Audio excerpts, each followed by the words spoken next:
জান্নাতুল ফিরদাউস মানে হলো সবুজ বাগান। বলেন কি বাগান?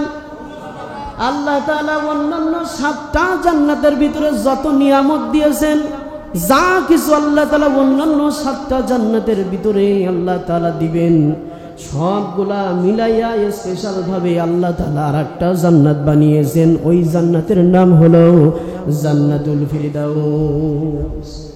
সবগুলো মিলেই যে জান্নাত, সে জান্নাতের নাম কি? জান্নাতুল ফিরদাউস।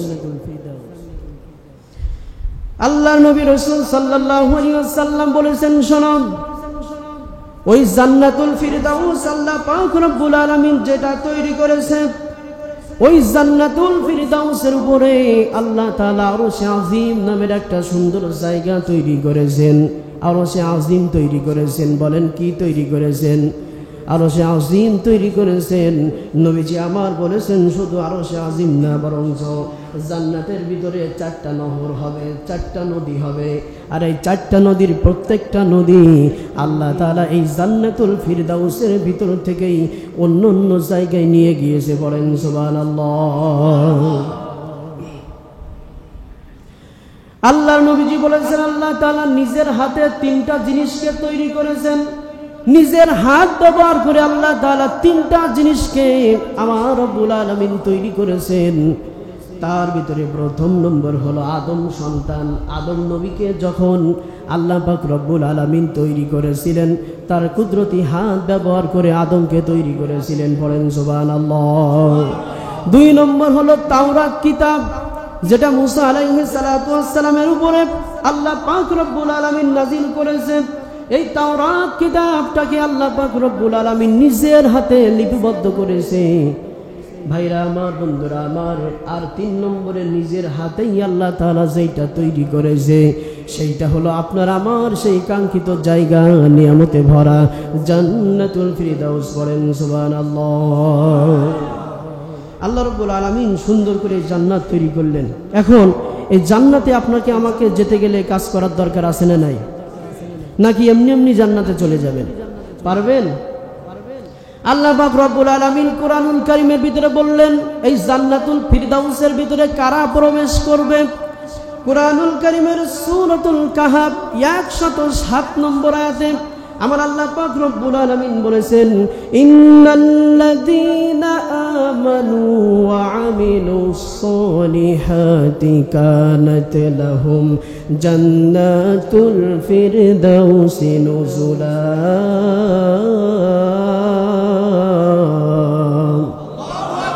আল্লাহ রাব্বুল আলামিন বলছেন, আমি আল্লাহ তাআলা নিশ্চয়ই যারা ঈমান আনয়ন করেছে আর সৎ কাজগুলো যারা করেছে, আমি আল্লাহ তাআলা তাদের জন্য মেহমানদারি করানোর জন্য আমি আল্লাহ তাআলা জান্নাতুল ফিরদাউস তৈরি করেছি। বলেন সুবহানাল্লাহ।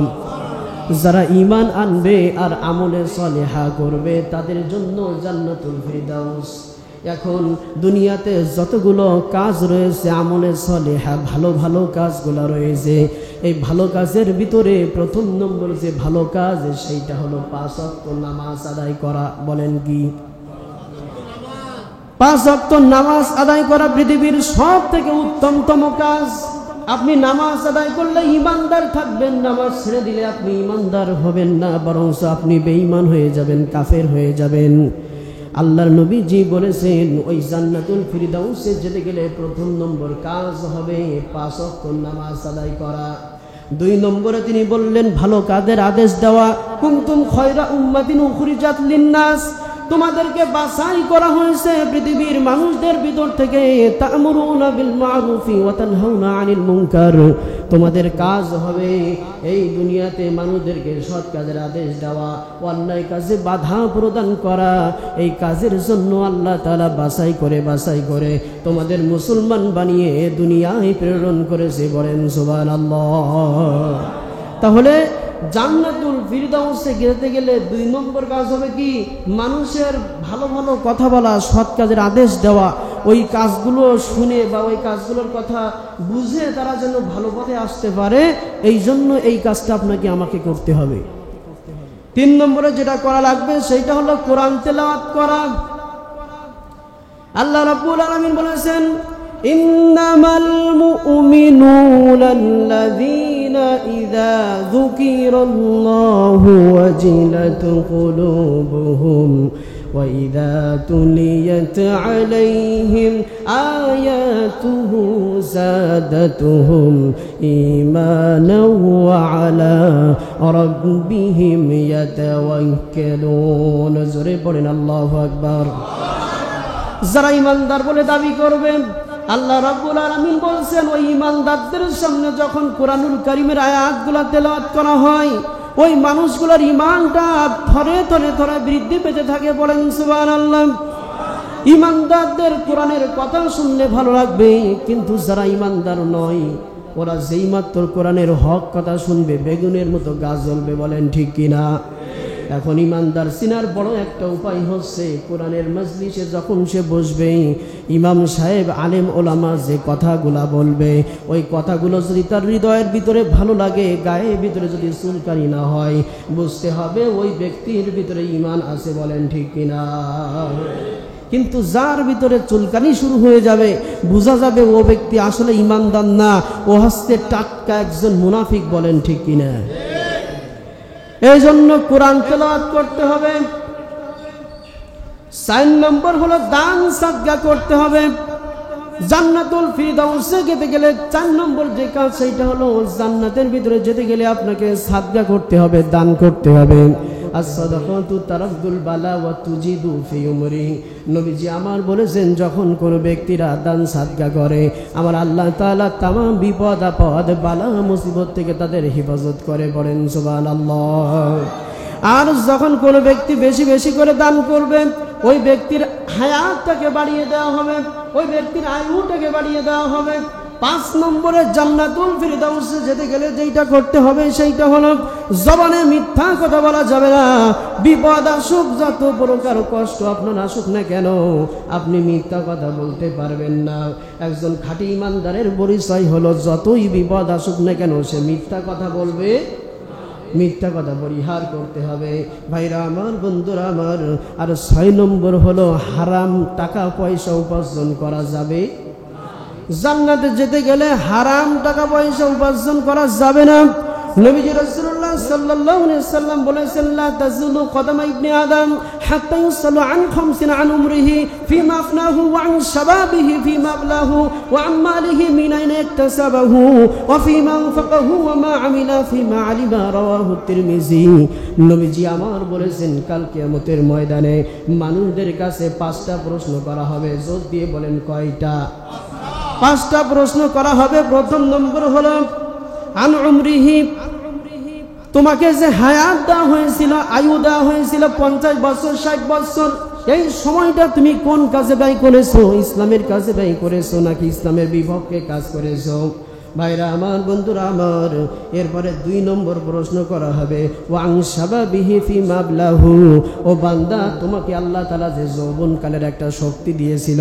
যৌবনের শক্তি ছিল তুমি চাইলে 10 জন মানুষের সাথে গিয়ে মারামারি করতে পারতে এই যৌবনের শক্তি তুমি কোন কাজে ব্যয় করেছো এই প্রশ্নের উত্তর না দেওয়া পর্যন্ত এক কদম সামনে যাওয়া যাবে না আর 3 নম্বরে বলা হলো ওয়া আম্মালিহি মিন আইনা ইয়াকতাসাবাহু তুমি যে টাকা পয়সা ধন সম্পদ উপার্জন করেছো এই ধন সম্পদগুলো তুমি কিভাবে উপার্জন করেছো কোন পথে উপার্জন করেছো এই প্রশ্নের উত্তর না দেওয়া পর্যন্ত সামনের দিকে অগ্রসর হওয়া যাবে না 4 নম্বরে প্রশ্ন করা হবে ওয়াফিমা আনফাকাহু তুমি এই টাকা পয়সাগুলোকে কোন কাজে ব্যয় করেছো তার মানে তুমি কিভাবে টাকা উপার্জন করেছো আবার কোন পথে ব্যয় করেছো এই প্রশ্নের উত্তর দেওয়া লাগবে আর 5 নম্বরে প্রশ্ন করা হবে ওয়ামা আমিলা ফিমা আলিমা তুমি কোরআন হাদিস অনুযায়ী যতটুকু জ্ঞান অর্জন করেছো ইলম অর্জন করেছো সেই অনুযায়ী তুমি কতটুকু আমল করেছো তুমি যা শুনতে তা মানতে কিনা এই 5টা প্রশ্নের উত্তর না দেওয়া পর্যন্ত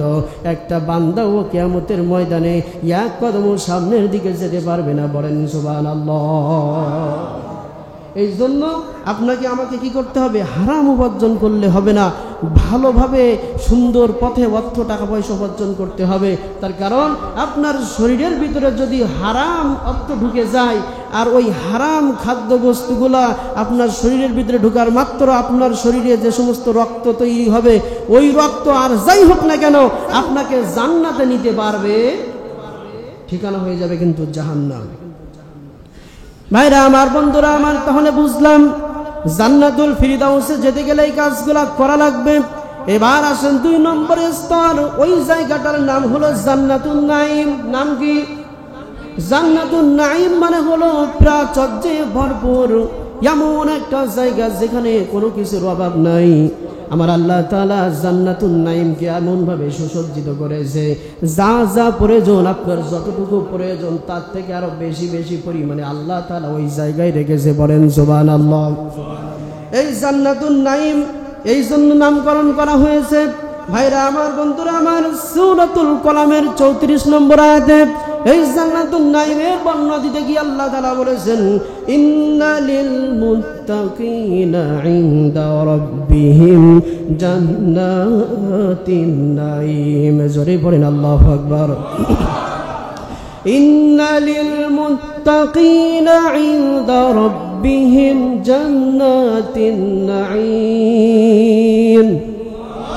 আল্লাহ রাব্বুল আলামিন বলছেন, নিশ্চয়ই যারা মুত্তাকি তাদের রবের কাছে রয়েছে পরিপূর্ণ নিয়ামতে ভরা একখানা জান্নাত। এখন এই যে জান্নাতুন নাঈম, এইখানে প্রবেশ করতে গেলে আমার আল্লাহ রাব্বুল আলামিন শর্ত দিয়েছেন মুত্তাকি হতে হবে। বলেন কি হতে হবে? এখন মুত্তাকি কারা?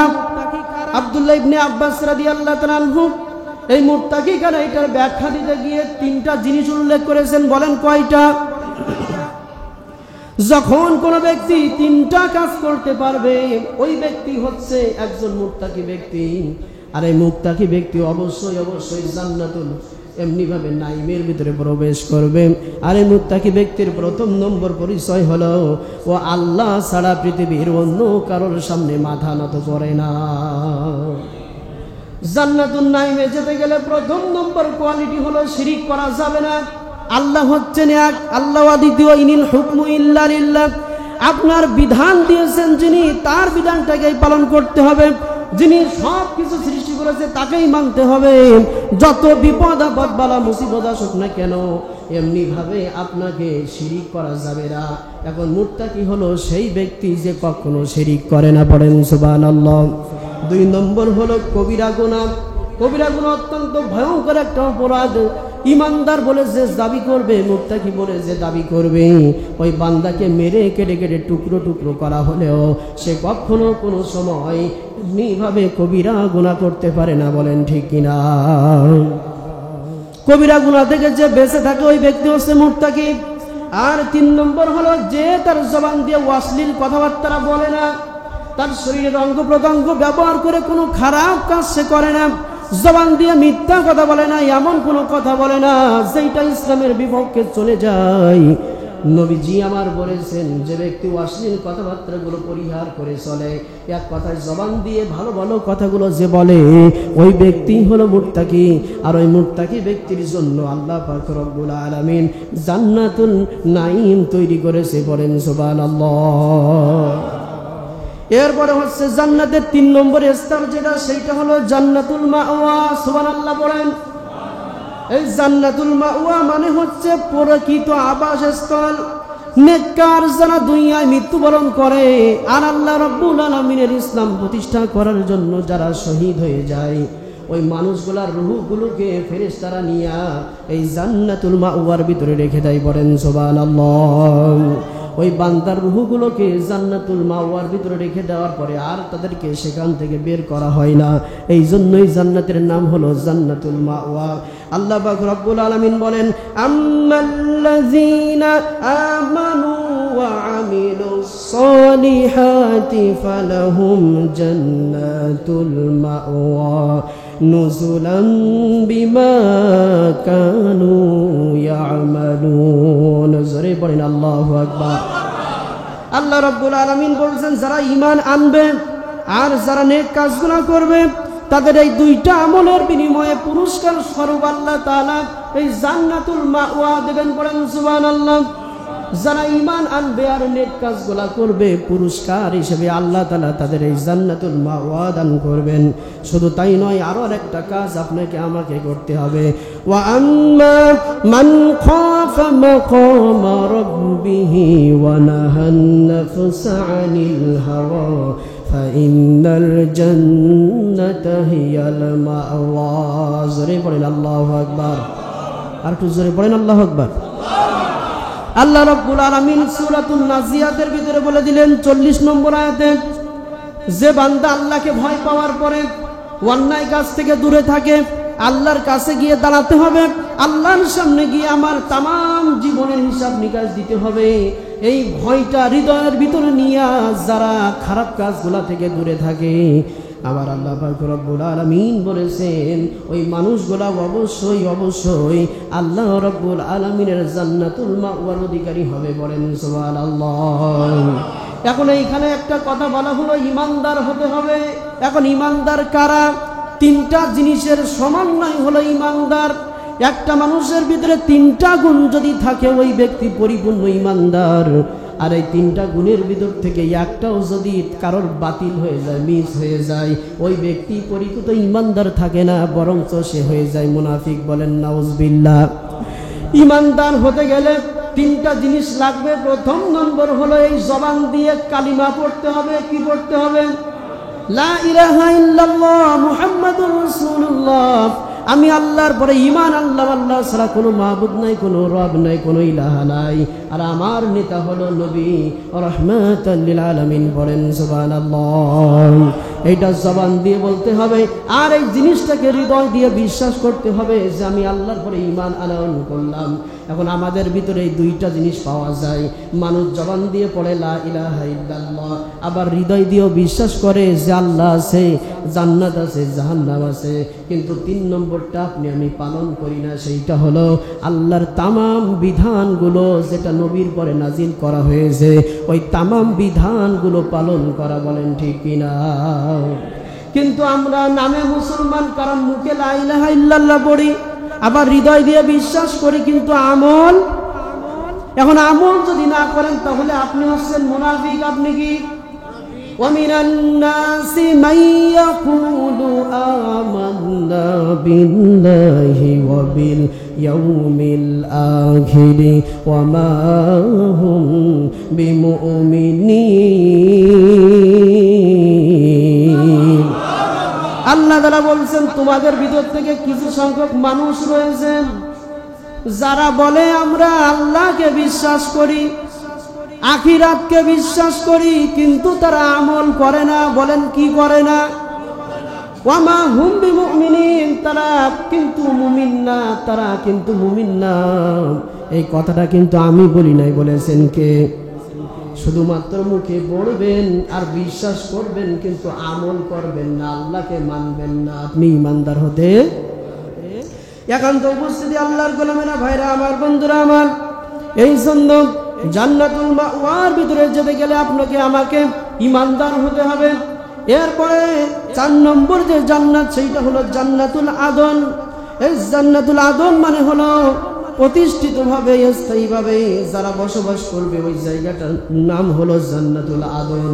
ভাইরা আমার, বন্ধুরা আমার, কোরআনুল কারীমের সূরাতুস সফ 11 নম্বর আয়াতের ভিতরে আমার আল্লাহ পাক রব্বুল আলামিন বলেছেন, তুমিনুনা বিল্লাহি ওয়া রাসূলিহি ওয়া তুজাহিদুনা ফি সাবিলিল্লাহি বিআমওয়ালিকুম ওয়া আনফুসিকুম যালিকুম খায়রুল লাকুম ইন কুনতুম তা'লামুন। জোরে পড়েন আল্লাহু আকবার। আল্লাহ রাব্বুল আলামিন বলছেন, শোনো, এই জান্নাতুল আদনের ভিতরে যেতে গেলে কয়টা গুণ প্রয়োজন। প্রথম নম্বরে বলা হলো তোমরা আল্লাহর প্রতি ঈমান আনো, রাসূলের প্রতি ঈমান আনো, আর তোমাদের যে ধন সম্পদ আর তোমাদের যে জানমাল দেওয়া হয়েছে, ধন সম্পদ জানমাল যা দেওয়া হয়েছে, এই ধন সম্পদ জানমালগুলা তোমরা আল্লাহর পথে ব্যয় করবে। তাহলে জান্নাতুল আদনে যেতে গেলে আল্লাহর পরে ঈমান, নবীজির পরে ঈমান আনয়ন করার পরে অর্থ, টাকা পয়সা, এমনকি প্রয়োজন পড়লে নিজের জীবনটাও দিতে হবে। কার পথে? আল্লাহর পথে যদি আপনি দিতে পারেন তাহলে আপনি জান্নাতুল আদনের ভিতরে যেতে পারবেন। এই জান্নাতুল আদনের ভিতরে আল্লাহ রাব্বুল আলামিন কি রেখেছেন সেটাও আল্লাহ তাআলা জানিয়ে দিয়েছেন। ইয়াগফির লাকুম যুনুব ثوابكم ويدخلكم جنات تجري من تحتها الأنهار ومساكن طيبة في جنات عدن ذلك فوز العظيم জোরে পড়েন আল্লাহু আকবার। আল্লাহ রাব্বুল আলামিন বলছেন, যখন তোমরা এমনি ভাবে আমি আল্লাহর পরে বিশ্বাস করবে, নবীর পরে ঈমান আনবে, জান মাল দিয়ে আল্লাহর রাস্তায় তোমরা যখন লড়াই করবে, প্রথম নম্বর তোমাদের উপকার হলো আমি আল্লাহ তাআলা তোমাদের জীবনের তামাম গুনাহগুলো মাফ করব। বলেন সুবহানাল্লাহ।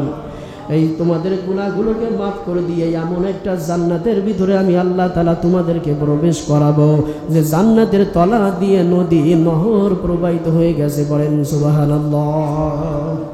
ভাইরা আমার, বন্ধুরা আমার, এরপরে যে জান্নাত রয়েছে 5 নম্বর, সেটা হচ্ছে দারুস সালাম। দারুস সালাম মানে কি? সালাম মানে হচ্ছে শান্তি। সালাম মানে কি? তার মানে দারুস সালাম মানে হচ্ছে শান্তির ঘর, শান্তির জায়গা। সুবহানাল্লাহ বলেন।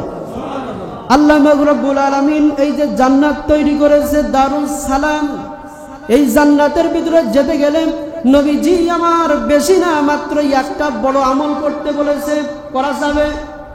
ওই একটা আমল হলো নবীজি আমার বলেছেন, দুনিয়ার ভিতরে যখন কোনো মানুষ সালাম বিনিময় করবে, সালাম প্রদান করবেন, বাড়িতে যখন চলে যাবে, বাড়ির ভিতরে প্রবেশ করার আগে যখন সে সালাম প্রদান করবে, এই যে সালাম প্রদান করার অভ্যাসটা যদি কোনো ব্যক্তি গড়ে তুলতে পারে, আল্লাহ তাআলা এই যে দারুস সালাম নামের জান্নাত বানিয়েছেন, এই জান্নাতের ভিতরে ওই বান্দাদেরকে অবশ্যই অবশ্যই আল্লাহ থাকার ব্যবস্থা করে দেয়া দিবে।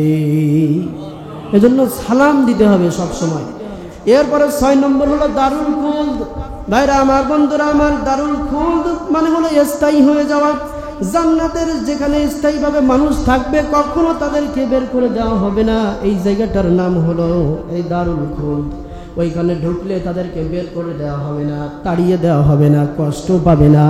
মানুষ মনে করতে পারে রব্বুল আলামিন দুনিয়ায় যে বউ আমার ছিল, তাকে এত সুন্দর করে লালন পালন করেছি, যখন যেটা চেয়েছে তখন সেইটা দিয়েছি, কিন্তু যখন একটাবার ঝগড়া হয়েছে, আমার তামাম ভালোবাসা সে ভুলে গিয়ে মানুষের কাছে গিয়ে পরিচয় দিয়ে বলেছে, এই মানুষটার সাথে বিয়ে হওয়ার পরে জীবনে কোনোদিন আমি একটু শান্তি পাইনি।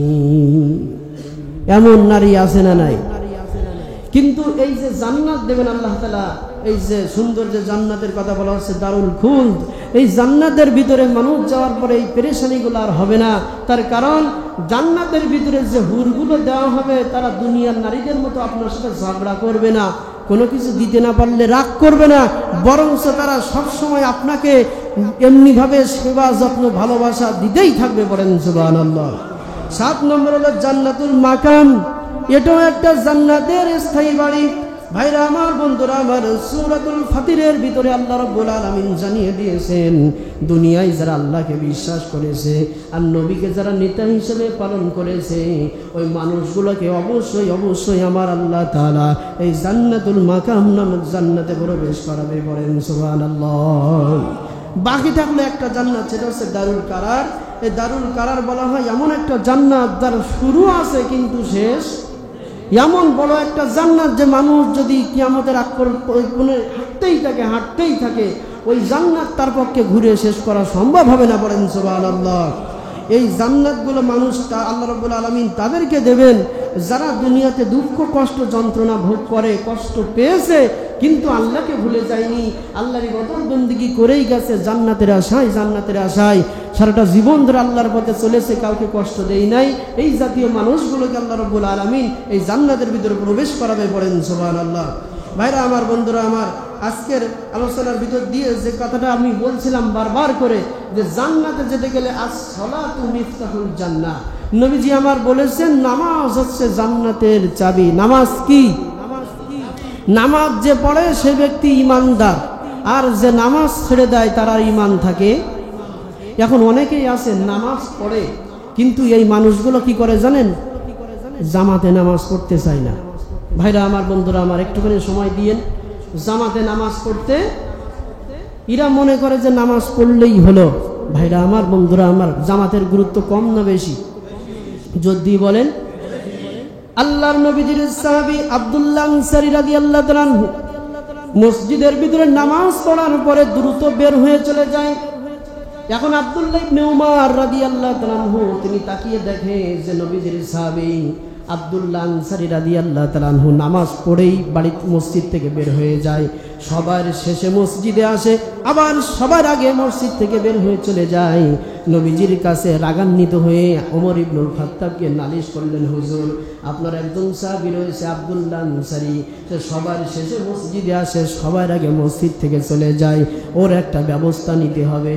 আল্লাহ নবীজি বললেন, ওমর রে আমি তোমার কথা শুনলাম, কিন্তু আমার সাহাবীর বিপক্ষে আমি এখন কিছুই বলবো না।